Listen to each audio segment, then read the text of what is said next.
Hello दोस्तों, teachers online पर मैं अनोद अर्कवंशी आप सभी का स्वागत करता हूं। आज का जो विषय है वो है क्रिया विशेषण।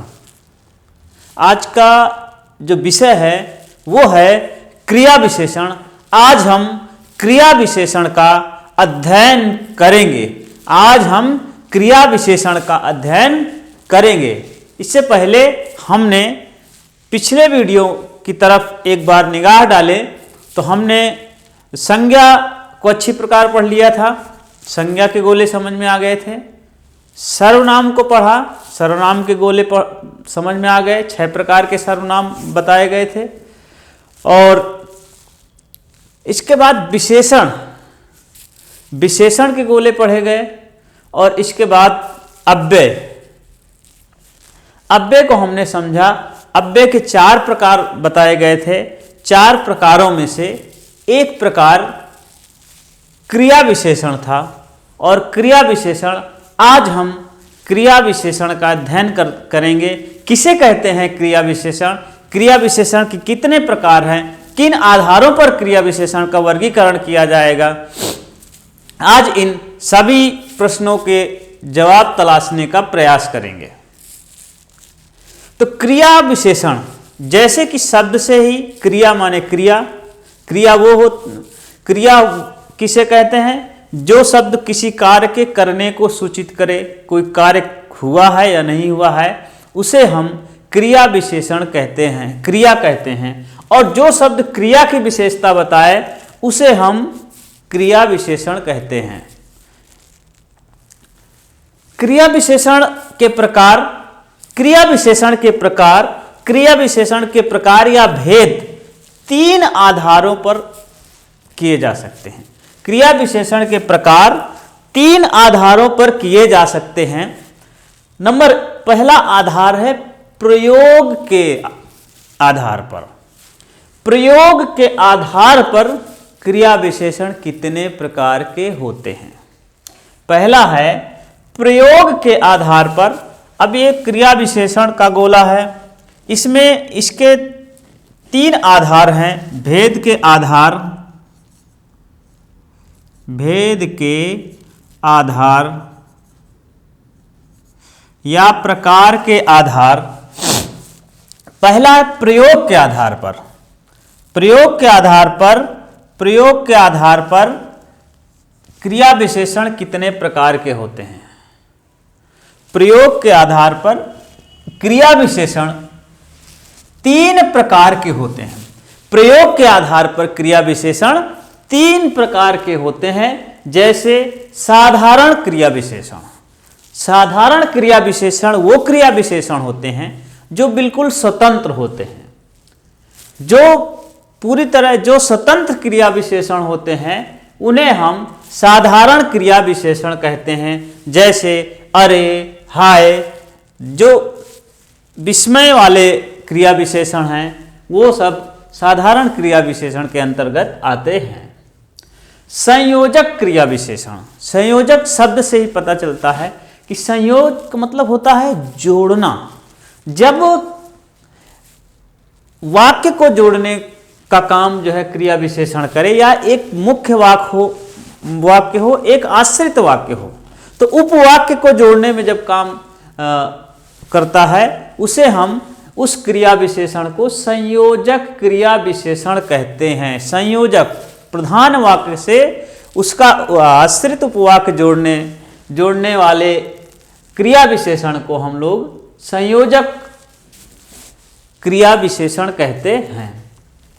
अनुबद्ध क्रिया विशेषण, अनुबद्ध क्रिया विशेषण जो किसी अवधारणा को बताए, किसी निश्चयात्मक अवधारणा को बताए, तो निश्चय को बताने के कारण इसे अनुबद्ध क्रिया विशेषण कहते हैं। जैसे अनुबद्ध क्रिया विशेषण, यह काम तो गलत ही हुआ। अब ये काम तो गलत ही हुआ, ये क्या है, अनुबद्ध क्रिया विशेषण है। अनुबद्ध क्रिया विशेषण है। प्रयोग के आधार पर क्रिया विशेषण 3 प्रकार के होते हैं। साधारण क्रिया विशेषण, संयोजक क्रिया विशेषण। संयोजक क्रिया विशेषण यहां देखेंगे, ये जहां तुम जाओगे वहां मैं आऊंगा, जहां तुम जाओगे वहां मैं आऊंगा। तो यहां पर जहां और वहीं, ये क्या है? संयोजक क्रिया विशेषण है, संयोजक क्रिया विशेषण है। दूसरा आधार है क्रिया विशेषण के भेद का, दूसरा आधार है रूप के आधार पर।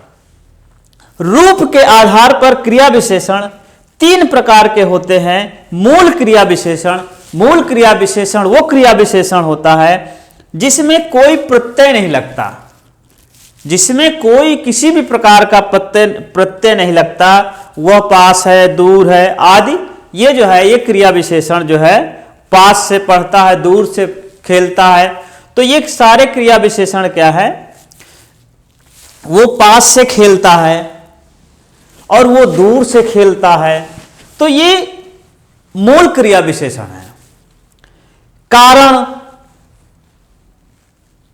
कारण क्रिया विशेषण वह होता है जो विशेष कारण बताने के लिए, जैसे वो खाक पढ़ेगा, अर्थात पढ़ने की क्रिया हो रही है, उसकी विशेषता खाक है। और खाक, खाक एक कारण को दर्शा रहा है। जाओगे नहीं तो सिर चाटोगे, तो सिर चाटना, सिर चाटना, चाटने की विशेषता क्या? सिर चाटोगे, अर्थात यहां एक कारण को बताया गया है, इसलिए ये कारण क्रिया विशेषण है। और यौगिक, यौगिक क्रिया विशेषण तीसरा प्रकार है। यौगिक क्रिया विशेषण वो होता है जिसे जैसे दो शब्दों से मिलकर बनता है, जैसे रात भर, प्रेम पूर्वक, रात और भर, वो रात भर पढ़ता रहा। और पढ़ने की क्रिया की विशेषता क्या है? कि रात भर पढ़ता रहा।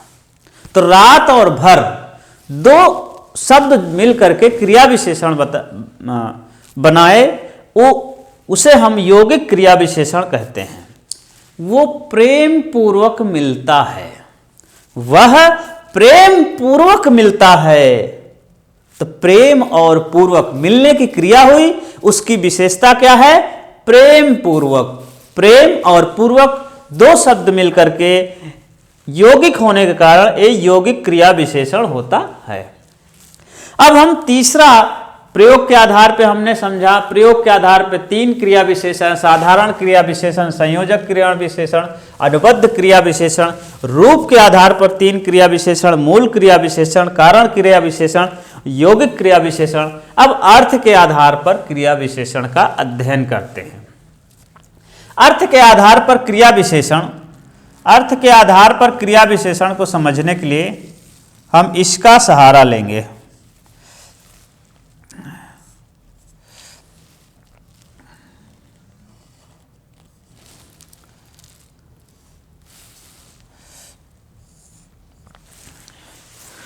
अर्थ के आधार पर क्रिया विशेषण स्थानवाचक क्रिया विशेषण, अर्थात क्रिया के होने का स्थान का यदि पता चले जिस क्रिया विशेषण में, उसे स्थानवाचक क्रिया विशेषण कहते हैं।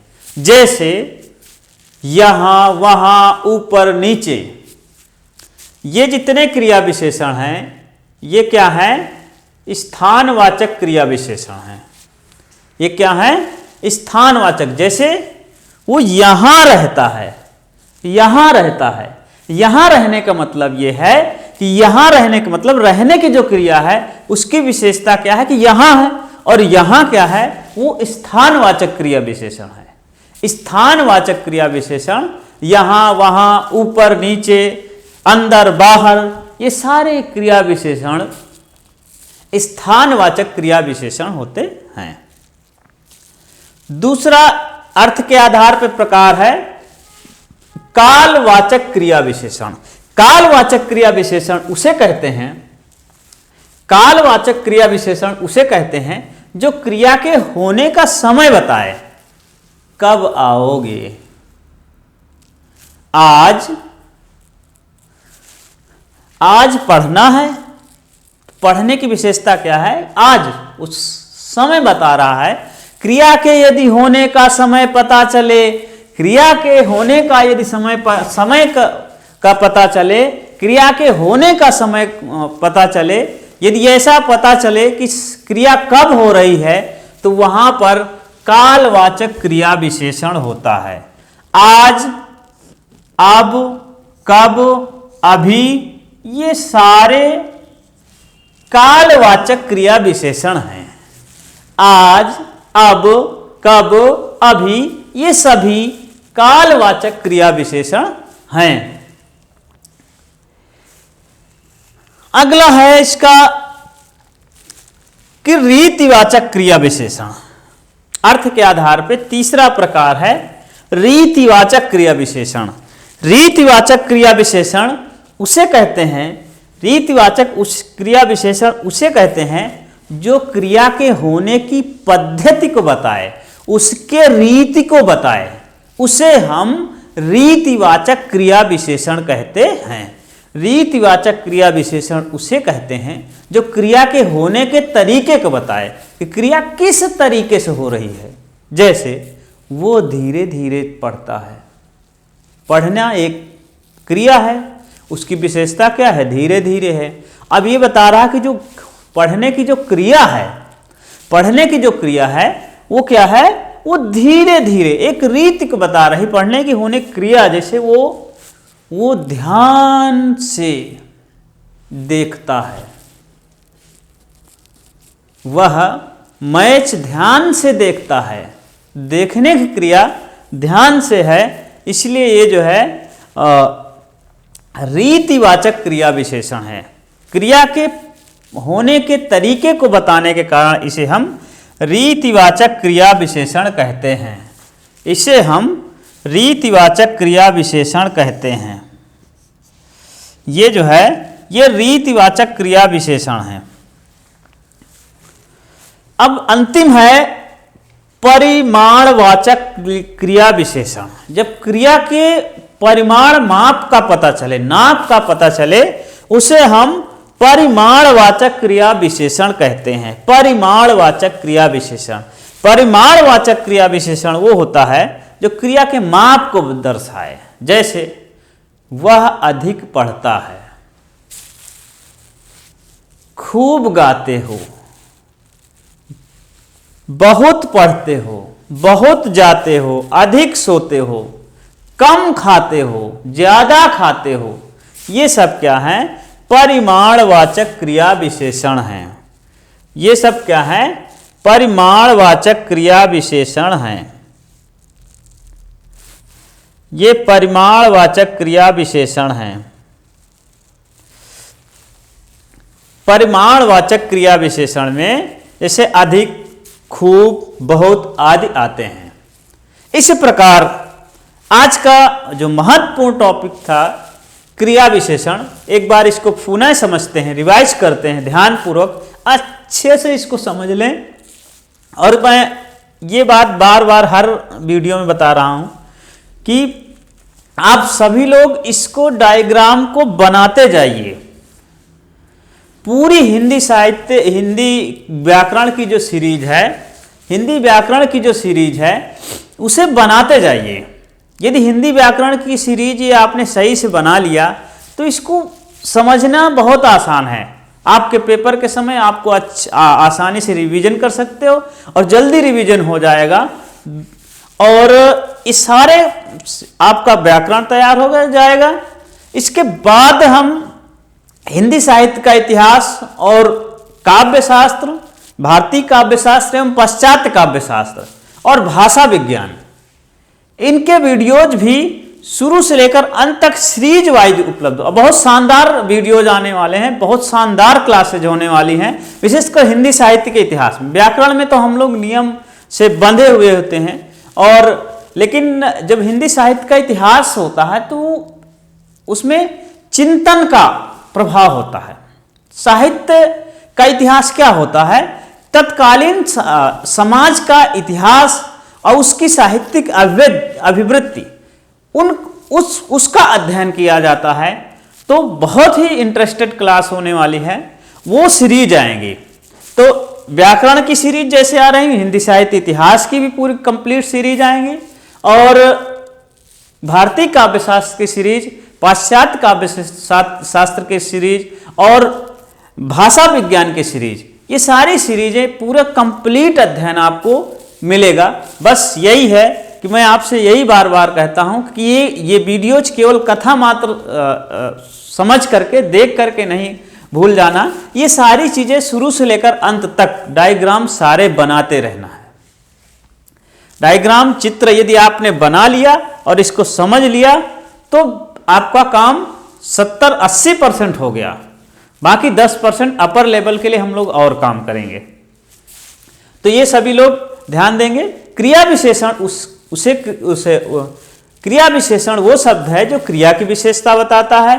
क्रिया विशेषण के 3 आधारों पर 3 आधार हैं भेद के, प्रकार के 3 आधार हैं।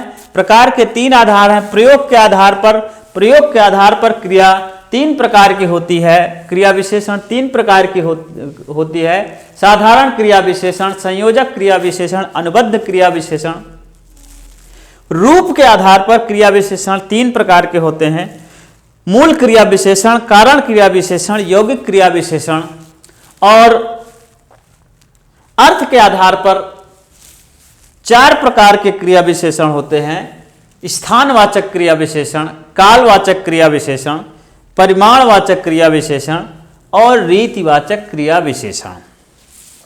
स्थानवाचक क्रिया विशेषण, कालवाचक क्रिया विशेषण, परिमाणवाचक क्रिया विशेषण और रीतिवाचक क्रिया विशेषण। आज की क्लास यहीं तक।